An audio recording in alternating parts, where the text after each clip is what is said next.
지금까지 들어온 주요 뉴스 정리하겠습니다. 오늘도 김영민 아나운서와 함께합니다. 어서 오세요. 네, 점심 먹고 한잔 하면서 듣는 영민한 뉴스 시간입니다. 네, 국민의힘 인요한 혁신위원장이 영남권 중진 의원들에게 수도권 험지 출마를 촉구하고 있습니다. 그런데 대구 5선의 주호영 의원이 그럴 생각이 없다 분명히 했죠? 네, 그렇습니다. 대구 수성구 갑을 지역구로 둔 5선의 주호영 의원, 혁신위원회에서 험지 출마 요청한 것에 대해서 절대 갈 일이 없다라고 반대 입장 분명히 했습니다. 주 의원이 어제 대구 수성구청에서 의정 보고회 열고요. 원래 지역구는 옮기는 법이 아니라고 말을 했는데요. 지역 사람들과 특별한 인간관계를 갖고 정치하는 것이기 때문이다 이렇게 밝혔습니다. 네. 대구에서 정치를 시작했으면 대구에서 마치는 것이 맞다라는 입장인데요. 바이든 미국 대통령이나 김영삼 전 대통령 또 김정필 전 국무총리 사례를 들면서 이 지역구를 지키겠다는 뜻을 명확히 했습니다.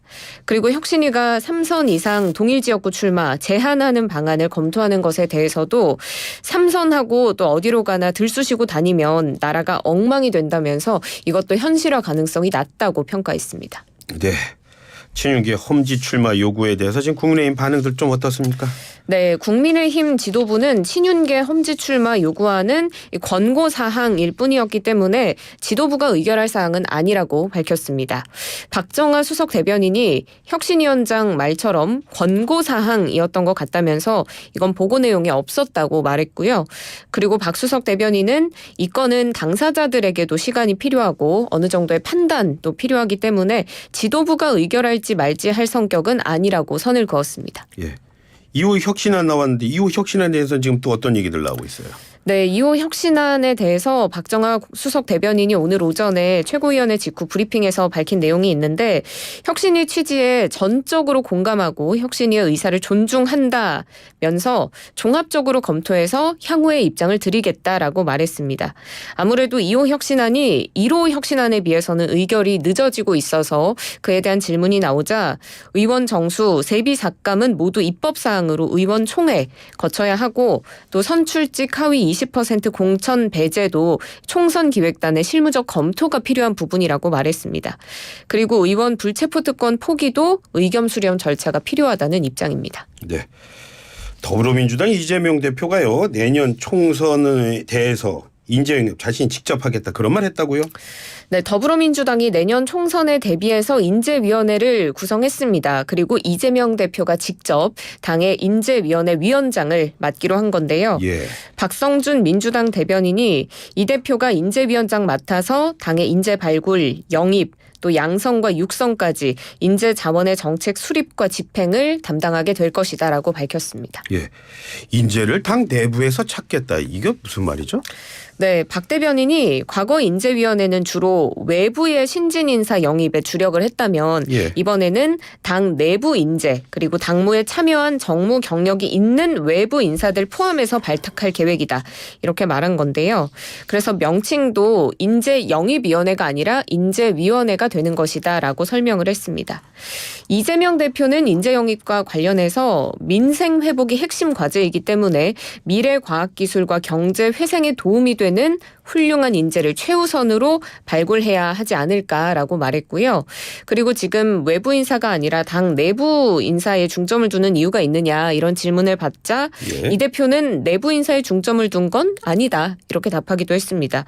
민주당 공보국은 우리 사회 각 분야 과제를 해결할 인재 영입을 중심으로 하면서 내부 발탁도 고려할 것이다 라고 설명했습니다. 네. 자, 이 얘기 해야겠습니다. 윤석열 대통령이 새 대법원장 후보로 조희대 전 대법관을 임명했죠? 그렇습니다. 어제 새 대법원장 후보로 조희대 전 대법관 윤석열 대통령이 지명했습니다. 이균용 후보자 임명 동의안 국회에서 부결된 지 33일 만에 지명입니다.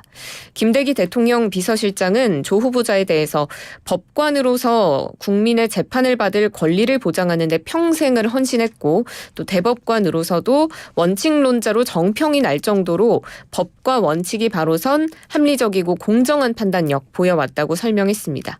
조 후보자는 경북 경주 출신인데요. 서울대 법과대학 졸업하고 사법연수원 13기로 판사 생활 시작했고요. 대구 지방법원장 등을 지낸 뒤에 지난 2014년 3월부터 2020년까지 대법관 역임했습니다. 이 대법관을 퇴임한 뒤에는 변호사 활동을 하지 않았고요. 성균관대 법학전문대학원 석좌 교수로 활동해왔습니다. 자, 그런데 조 후보자 임기 6년 채우기 힘들 걸로 보인다고요? 네, 1957년생입니다. 조 후보자가 대법원장 정년 규정상 임기 6년을 다 채울 수 없는 상황인데요. 2027년 6월에 정년인 만 70세가 되면 이제 3년 반 만에 퇴임을 해야 되는 그런 상황입니다. 그럼에도 조 후보자를 지명한 이유에 대해서 대통령실 고위 관계자는 이번에는 후임자 고르는 데 있어서 국회 통과하는 부분 그리고 대법원장 공백 사태 오래되면 안 되는 부분에 신경을 많이 썼다고 설명을 했고 국회에서 야당에서도 문제없이 될 수 있겠다고 판단했다고 말했습니다. 네. 조 후보자 오늘 아침에 출근하면서 기자들 만난 것 같던데요? 네, 맞습니다. 오늘 오전에 대법원장 대행 맡고 있는 안철상 선임 대법관 면담하기 위해서 서초구의 대법원 청사를 찾았습니다. 이 자리에서 조 후보자는 지명 소감을 묻는 질문에 어깨가 무겁고 열심히 하겠다는 생각뿐이라고 말했습니다. 그러면서 중책을 맡기에는 부족한 사람이라고 생각하고 한 차례가 아니라 수천 수만 번 고사하고 싶은 심정이라면서 사법부는 물론이고 우리나라와 국민들에게 누를 끼치지 않을까 두렵고 떨린다라고 몸을 낮추는 모습 보였습니다. 네. 그리고 6년 임기 채우지 못한다는 지적에 대해서는 기간이 문제가 아니라 단 하루를 하더라도 진심과 성의를 다해서 헌법을 받들겠다고 말했고요. 그리고 지금 조 후보자가 보수 색채가 짙다라는 일각의 평가가 있습니다. 그래서 보수 색채가 짙어지리라는 우려가 있다라는 취재진 질문에 걱정하지 않으셔도 된다. 한평생 법관 생활하면서 한 번도 좌우에 치우치지 않고 항상 중도의 길을 걷고자 노력했다고 설명했습니다. 중도라는 말을 강조를 했군요. 서울 지하철이 오늘부터 파업에 들어갔어요. 네, 그렇습니다. 서울교통공사 노조가 오늘 오전 9시부터 파업을 시작했습니다. 내일 오후 6시까지 파업이 이어지는데요. 예. 어제 서울교통공사 노사협상 있었는데 결국 협상이 결렬되고 이틀간의 파업이 시작된 겁니다. 파업 대상은 지하철 1호선부터 지하철 8호선까지고요. 서울교통공사는 지금 적자가 심해서 인력 감축을 해야 한다라는 입장이지만 노조 측에서는 적자 책임을 왜 노동자에게 떠넘기느냐 이렇게 반발하고 있습니다. 이번 파업은 그러니까 민주노총만 참여한다고요? 그렇습니다. 서울교통공사에 한국노총 소속 노조도 있는데 예. 이번에 파업에 불참하기로 했습니다. 어제 교통공사로부터 일부 수정된 제안이 들어왔는데 여기에 대해서 한국노총과 민주노총 사이에 어떤 이견이 있었던 걸로 보입니다. 그래서 이번 파업에는 민주노총 소속 사람들만 참여를 하고요. 통합노조는 향후 노사협의 재개가 되면 적극적으로 참여해서 최선의 합의안을 도출하겠다라고 밝혔습니다. 시민들 불편은 없을까요? 시민들 불편도 있을 것으로 보입니다. 서울교통공사와 서울시는 이에 대비해서 예비기관사 투입하고요. 버스 운행을 늘리는 등 파업 대책을 마련했습니다. 그리고 한국철도공사 코레일도 승객들의 불편 줄이기 위해서 지금 열차를 증편했는데요.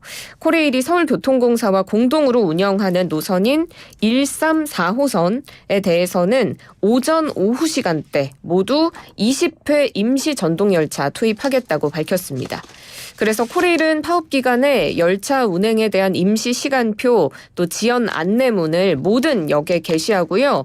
또 신도림과 왕십리역처럼 이용객이 많은 주요 역에 대해서는 질서 유지 인력도 배치한다고 합니다. 그래서 아무래도 열차가 적으면 인파가 더 많아질 수 있으니까 여기에 대한 안내를 강화할 방침이고요.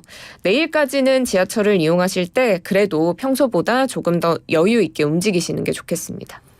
김영민 아나운서는 보통 버스도 이용하세요? 아니면 지하철 이용해서 어떻게 다니세요? 네, 저도 지하철 운영해서 다니고 있는데 예. 아침에 저는 아직은 크게 불편함을 못 느꼈습니다만 그래도 조금 일찍 나오시는 게 좋지 않을까 싶습니다. 특히 오늘 퇴근길부터 좀 맞습니다. 걱정이 되고 있습니다. 네, 오늘 말씀 고맙습니다. 수고하셨습니다. 예, 지금까지 김영민 아나운서와 함께했습니다.